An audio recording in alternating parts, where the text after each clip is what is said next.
Hi. Hey, I wanted to talk to you about Heart for the Next Generation that's going to be happening in Crown Point, Indiana, July 22nd through the 25th. Some really great things are happening, and I want to let you know about them and how we can connect.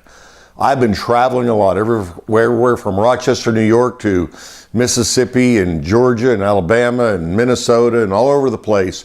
And everywhere I go, people are signing up. We have people coming as far away from Texas and Florida, New York, and people are coming. Youth groups are coming, and we've got to be prepared. We are really looking for victory. That goal of 1,000 people on the street praising Jesus and bringing church to the doorsteps of hell, that is a goal we can really make, but we've all got to kick in and do it.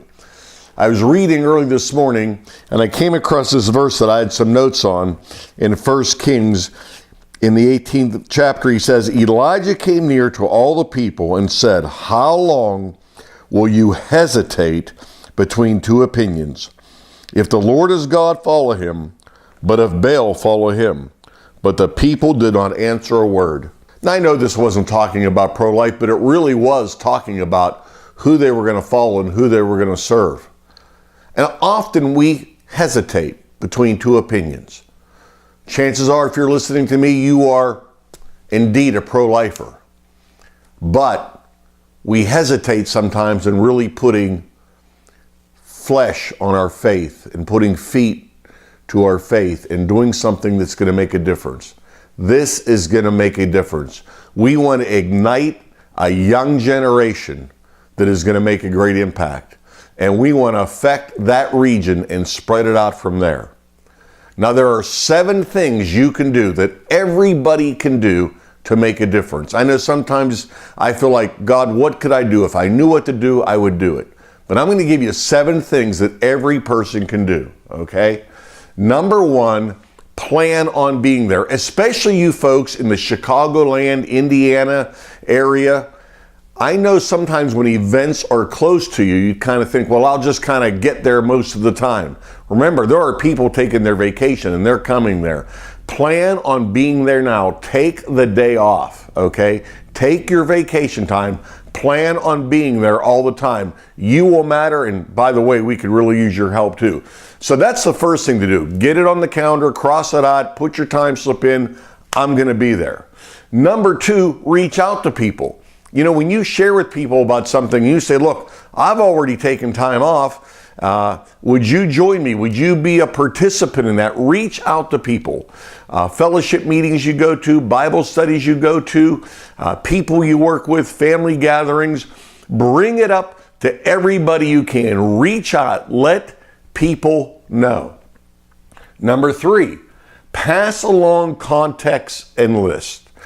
We really need contacts. If you've got a group you belong to, or a Bible study group, or a college campus group, or a youth group, or anything like that, where you have names and addresses where we can send postcards or emails or make phone calls or whatever we can do, we really need those. If you have somebody you feel like could be a significant help to us in some way of casting the vision or bringing more people in, then pass that contact on to us, and I guarantee you we will follow up with them, okay?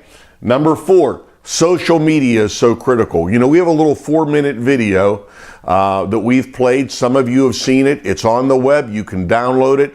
I've been playing that in churches, and when we play it, people sign up. They get the vision for what we want to do. You can go to our Facebook page. You can share that with people. Make it your business to do that. Like, do it on purpose every day, and let's watch this thing take off. Pastor contacts are really important. Any pastor you know, of course, the pastor where you go to church is critical, but other pastor friends, maybe you could approach your pastor and say, Pastor, who else could I reach out to? What other pastor? If you don't feel comfortable doing that yourself, if you pass that information on to us, we'll go back to point number 3 and we'll make a contact. Youth groups and youth events are critical. Anywhere where youth are hanging out and doing things, we got literature we can pass out. We got people that'll visit them.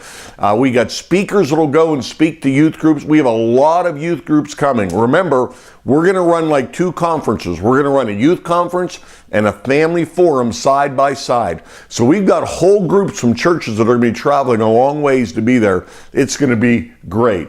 And number 7 is share. We are really operating by faith financially, and we could really use your help. Every little bit would help. So if you could sow some seed into this great happening, that would be really appreciated. Please surround us in prayer. You know we're in spiritual warfare. The devil doesn't like what we're doing, but I believe one thing.